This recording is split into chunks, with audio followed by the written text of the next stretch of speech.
Nigeria needs about $2.4 billion to control the spread of the human immunodeficiency virus called HIV for the next 3 years. Director General of the National Agency for the Control of AIDS, Gambo Aliyu, says that the funds are needed to identify and treat an additional 540,000 people living with the virus in the country. He joins me now for more on this issue. Now, it's good to have you join me right now. Talk to us basically, how has COVID-19 complicated the treatment for HIV/AIDS in Nigeria? Well, it complicates identification and then treatment. During the lockdown, we suffered in the sense that there is a target we have each month, we identify, and quarterly, that quarter target was affected.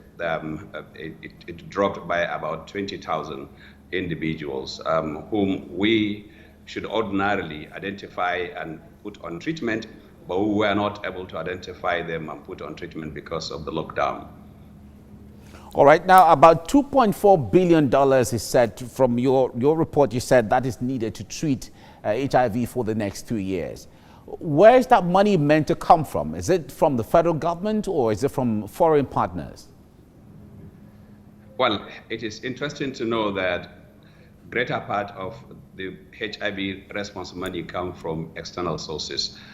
If I may say, over 85% of the money we spend on HIV in this country come from external sources. So we are expecting a large chunk of this money to come from external sources. However, we have also stepped up domestic resource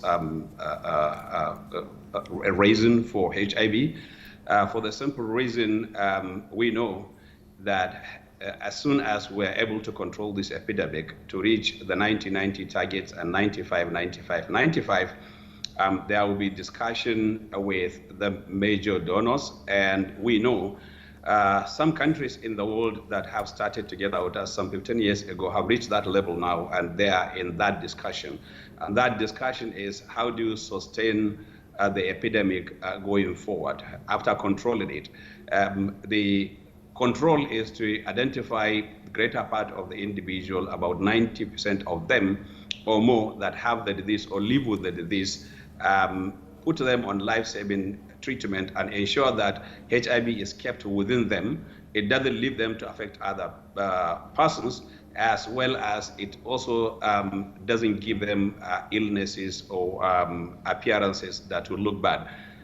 If you achieve that stage, then the next thing is you continue to maintain these individuals on life-saving medication daily for the rest of their lives.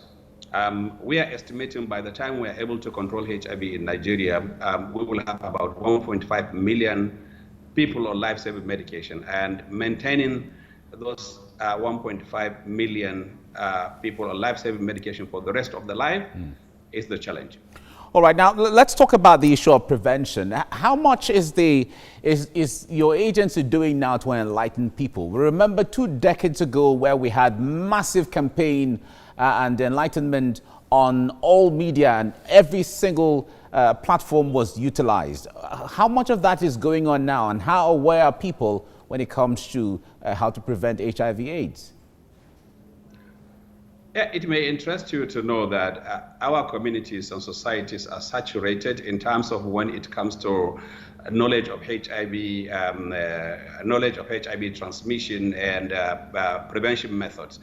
People know about this. They know more about HIV now than they knew about HIV 10 years ago, and they know more about preventive measures for HIV now than they knew 10 years ago. However, how people use them is the challenge. The utilization, we can say, is suboptimal, especially preventive measures, but the presence of the life-saving medication that make the virus disappear in somebody's blood and prevent transmission, even if the individual, take risk, and this individual that have the virus, happens to come into contact with someone that doesn't have the virus, as long as the virus is suppressed within the person that has it, the possibility of transmitting it to the individual that does not have it is highly minimal. All right. Thank you, Gambo Aliyu, Director General, National Agency for the Control of AIDS. Thank you very much for talking to us on TVC. My pleasure. Thank you.